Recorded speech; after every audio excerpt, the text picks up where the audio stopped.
আসসালামু আলাইকুম। আজকে দেখি বাজার থেকে কি কিছু সবজির প্রয়োজন ছিল, দেখি কি নিয়ে আসছে। পেঁয়াজ আনছে, কলা আনলো, তারপর ডাঁটা শাক,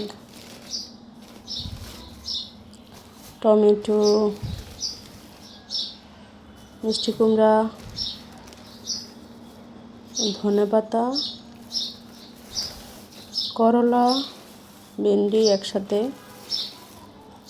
এটা ছিল শসা গাজর সবসময় বাসায় থাকতে হয়, কারণ কাঁচা সালাদ খাওয়া হয়। কাঁচামরিচ আমাদের বাসায় সবসময় খাওয়া হয়। গাজর, এই ছিল আমাদের আজকের সবজির প্রয়োজন ছিল বাসায়, এই কারণে সবজি নিয়ে আসছে সকাল সকাল। এখন এগুলোকে আমি গুছাবো। ক্যামেরা সব গুছিয়ে, এদিকে কাঁচামরিচটা বেছে নিলাম। এবার একটা বক্সে রেখে দেব। মাত্র 2 দিন কি 3 দিন যাবে, কারণ আমাদের কাঁচামরিচটাই বেশি লাগে। এটা রান্নার জন্য রেখে দেব। আর বাকি সবগুলো সবজি এবার এর মধ্যে ডাঁটা শাকগুলো আজকে রান্না করে ফেলবো। শাক তো রাখা যায় না বেশি দিন, খুব ভালোভাবে পরিষ্কার করে নিব। ভালো করে পরিষ্কার না করলে হয়তো লাগবে। এই পর্যায়ে আমি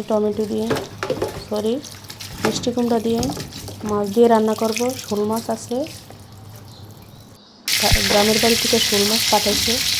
এবার এই পর্যায়ে শোল মাছগুলো আমি ভালো করে ভেজে নিব। শোল মাছ দিয়ে মিষ্টি কুমড়া দিয়ে রান্না করব আর ডাঁটা শাক ভাজি করব। মাছগুলোকে ভালোভাবে ভেজে দিব লাল লাল করে। সাথে 2 টুকরা কাতলা মাছের ছিল। অন্য পাশে আমি শাকটা বসাই দিয়েছি। শাকটা খুব সুন্দর করে রান্না করতেছি। কাঁচামরিচ আর রসুন দিয়ে শাকটা রান্না করতেছি। আবারও মাছগুলো উল্টে দিতেছি। খুব ভালো করে লাল লাল করে ভেজে নিব। এদিক দিয়ে ফের আমি মিষ্টি কুমড়া কষিয়ে নিয়েছি। এবার আমি এটাতে গরম পানি দিয়ে দিলাম, 2 মগ গরম পানি দিয়ে দিলাম। এবার ভেজে রাখা মাছগুলো দিয়ে দিলাম। এক এক করে সবগুলো মাছ দিয়ে দিলাম।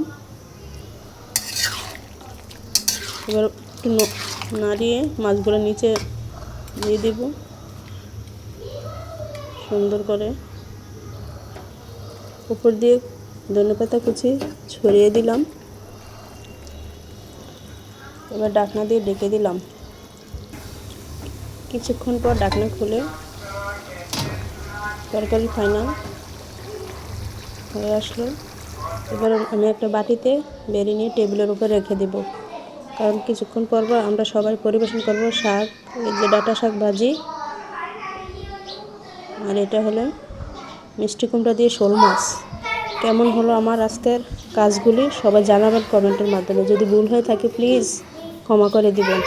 সবাই ভালো থাকবেন, সবাই সবার পরিবার নিয়ে ভালো থাকবেন। আসসালামু আলাইকুম।